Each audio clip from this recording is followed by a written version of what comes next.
Hello everyone and welcome to my studio. I did a very special painting today with a very special set of paints. These are Rembrandt Granulating Watercolors. The colors tend to cluster and collect in the deeper layers of the paper, and this results in a characteristic grainy effect. This set contains a stunning selection of the granulating colors. The colors included are raw sienna, dusk yellow, dusk pink, greenish umber, French ultramarine blue, ultramarine violet, cerulean blue, cobalt violet, viridian, green earth, dusk green, and cobalt turquoise. I'm going to begin with the teacup using cerulean blue. I'm using the number 4 travel brush that comes with this set. This is a real sable brush. It has a great point, and it's a really nice sized little brush, perfect for this painting, which is 9 inches by 12 inches. I'm painting small dots of the color in and around where the flowers will go later. After I finish filling in the areas I want to with the cerulean blue, I'm going to go back to my palette and I'm going to pick up cobalt turquoise and drop little bits of turquoise in and around right into the wet paint of cerulean blue. Now I'm going to continue with the turquoise, filling in some of the area of the teacup saucer.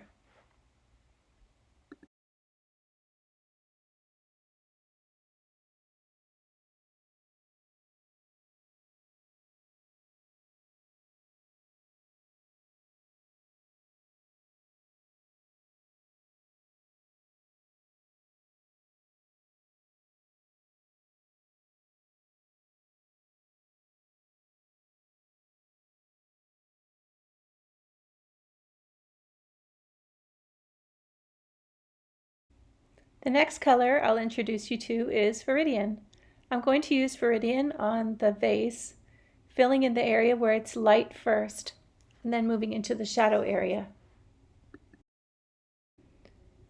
I'm using small bits of paint and I'm leaving white spaces in between some of the strokes. I'm also leaving some white space between the vase and the teacup. For the shadow side of the vase, I'm going to use turquoise, and I'm going to paint right up to the edge of the teacup.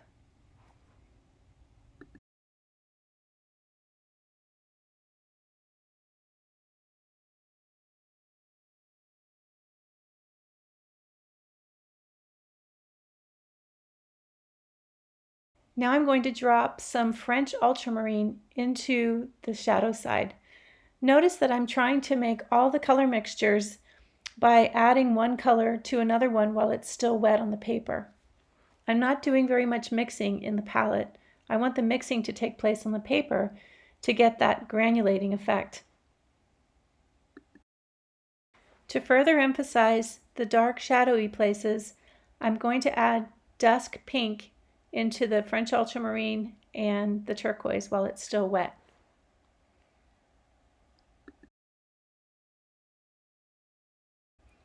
I'm going to continue with the viridian on the rest of the vase.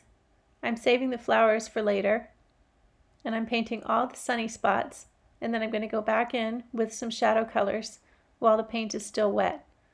This is why I'm working on the vase in sections. I'm not putting viridian down on the whole vase first and then coming back with the other colors. I'm just doing it one section at a time so that the paint is still very wet when I add the additional colors to it.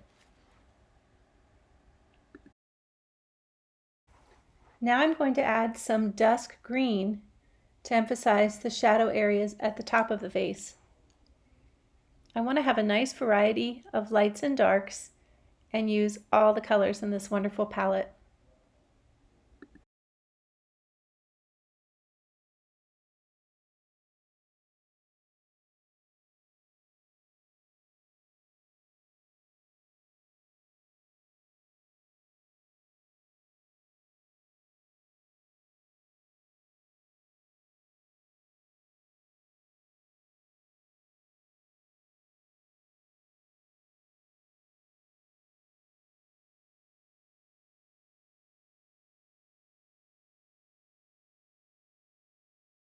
Now that the green is complete, I'm going to add some raw sienna to indicate the little gold stripes around the vase. I've left white spaces intentionally with the idea that I would come back and paint the raw sienna into the white spaces, but I'm also letting the raw sienna touch the wet green paint, and I'm allowing it to drift and move into the green paint and create some more interesting textural effects. This is going to give me a nice, loose, sketchy watercolor painting with beautiful texture. Now I'm going to add the raw sienna to the parts of the teacup that are gold. I'm making small little brush strokes and leaving some white spaces in between on the lines. In some places I want the paint to be thicker and darker, and in some places I want it to be thinner. I will go back later and add some darker accents.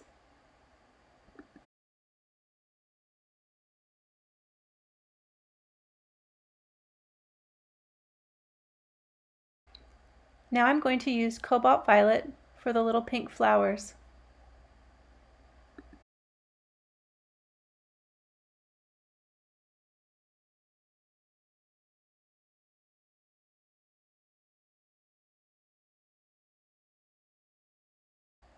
I'm also going to use the cobalt violet for the pink flowers at the top. I'm painting and leaving little white spaces in between some of the petals. I just want to get a nice thick layer of wet paint that I can add more color to later on.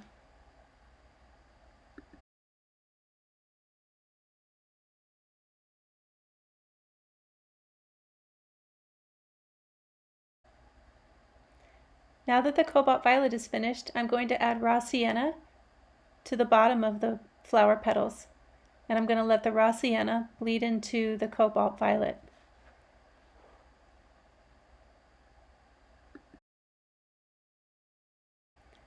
The next color I'm going to introduce you to is dusk yellow. Dusk yellow looks a little bit like raw umber. I'm going to be adding the dusk yellow to parts of the gold where I want it to look darker. This will make the gold look more three-dimensional and more real.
Now I'm going to paint the dark green leaves.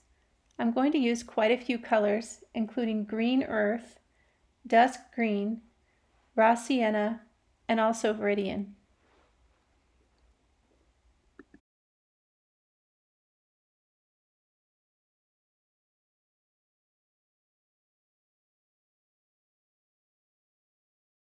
I'm going to zoom in so you can see how beautifully these colors are mixing with each other.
Now I like to mix a violet gray for the shadow areas on the white china. So I'm mixing cobalt violet, French ultramarine, and raw sienna. This gives me a really nice soft violet gray that's not too blue, not too warm, and not too purple. On the edges, on the outer edges of the teacup, I did add a little bit of extra French ultramarine to give it a more bluish gray look.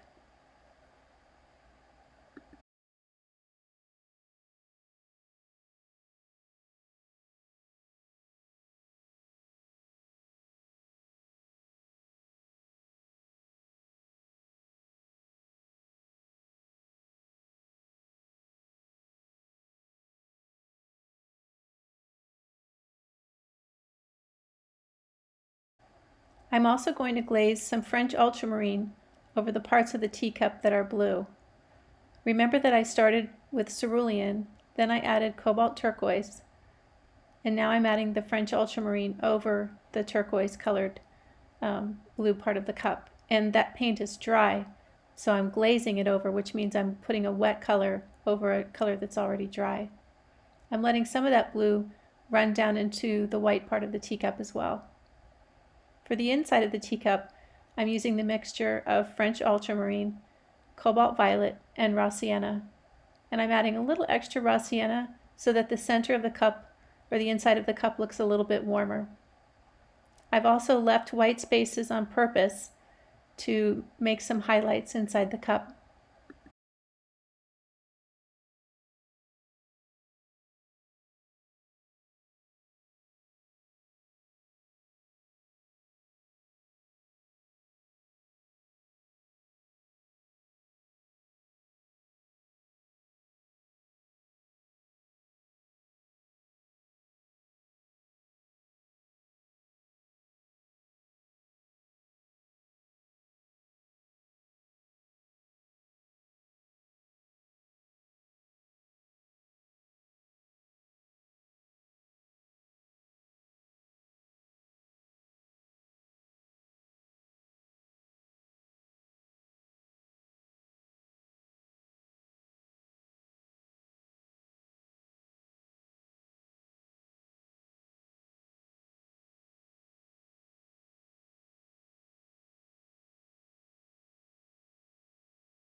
Now I'm going to use ultramarine violet and dusk pink to make a very dark, dark violet. And I'm going to use that to make some little accent marks around where the white flowers are on the teacup. I'm going to paint the accent marks in the areas where it's light and in the areas where it's dark.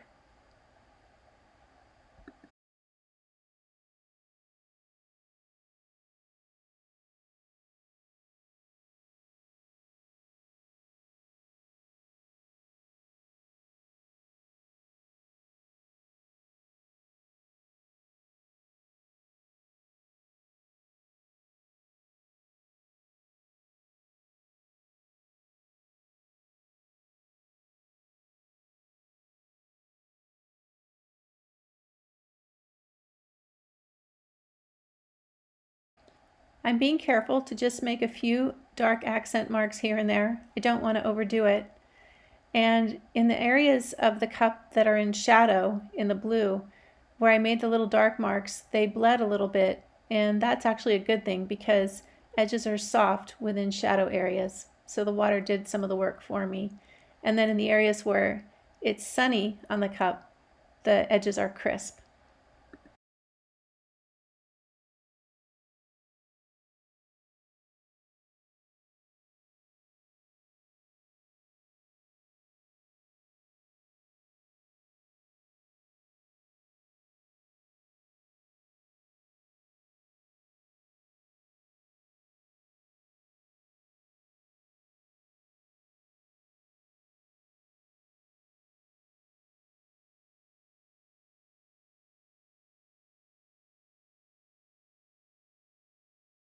I wanted my pink flowers to have a little light and shadow now, and I'm adding ultramarine violet to a few of the petals.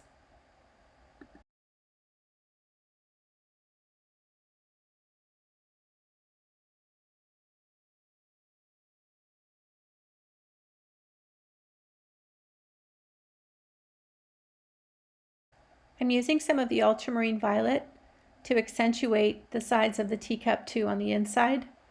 And I've mixed just a tiny bit of dusk pink with the ultramarine violet. I just want a few more accent marks to really depict the light and shadow in a beautiful way on this pretty little cup.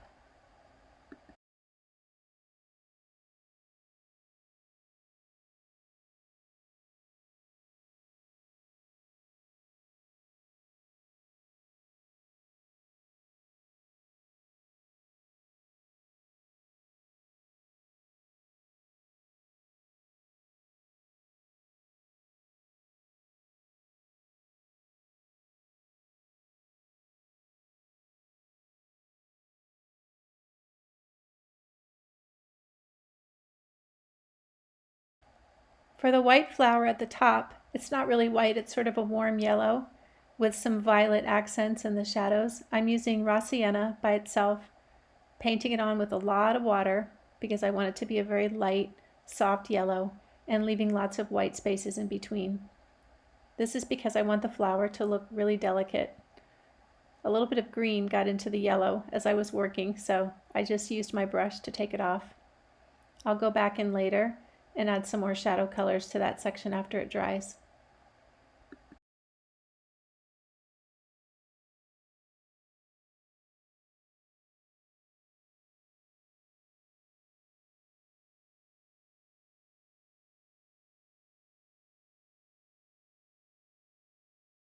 So for the shadow side of the flower, I want a nice pretty violet, so I'm using French ultramarine, a little bit of ultramarine violet, and also some cerulean blue.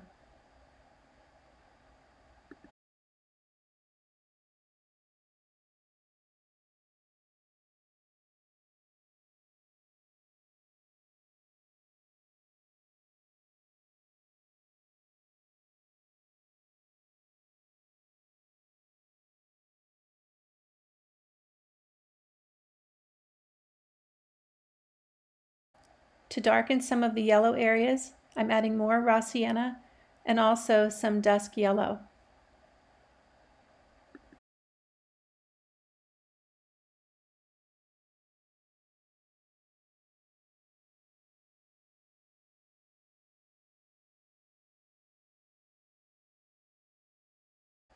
Now it's time to paint the cast shadow on the wall behind the vase. I wanted to choose a color or color mixture that would really separate from the green colors on the vase. So the vase is mostly Viridian, which is a nice cool green. And now I'm going to use French ultramarine and ultramarine violet together to make a really beautiful violet blue cast shadow.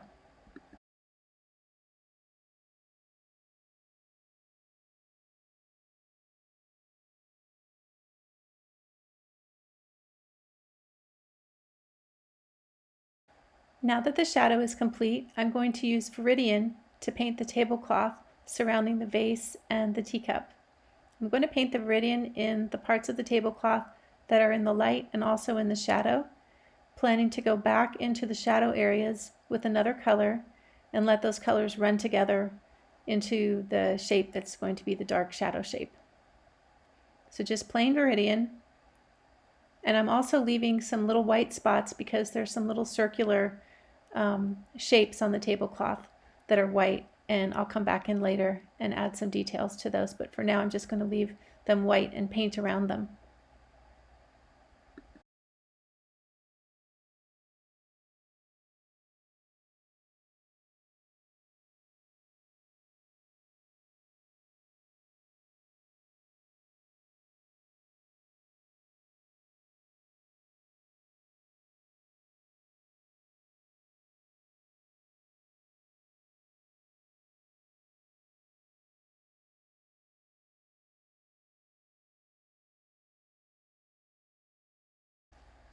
So the color that I'm adding to the shadowy areas while the paint is still wet is dusk green and also some dusk pink.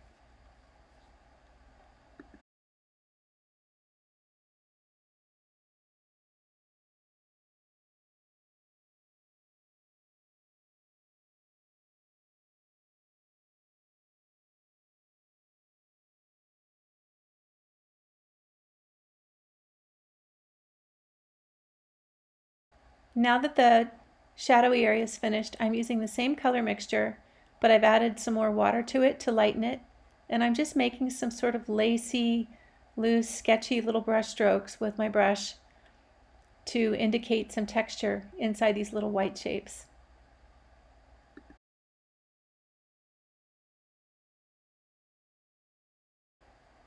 I'm also going to use some of that same dark color mixture of dusk green and dusk pink to make a darker color, and I'm going to put some accent marks on the shadow sides of the cup.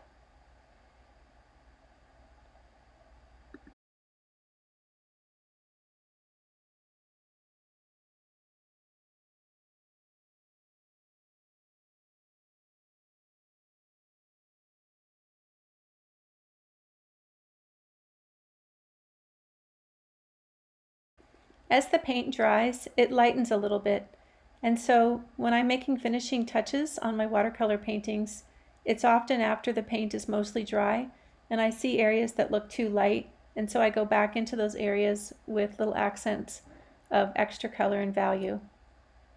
So I'm just going around the painting and adding deeper, richer colors here and there. And I'm doing this slowly and carefully because I don't want to overpaint this painting.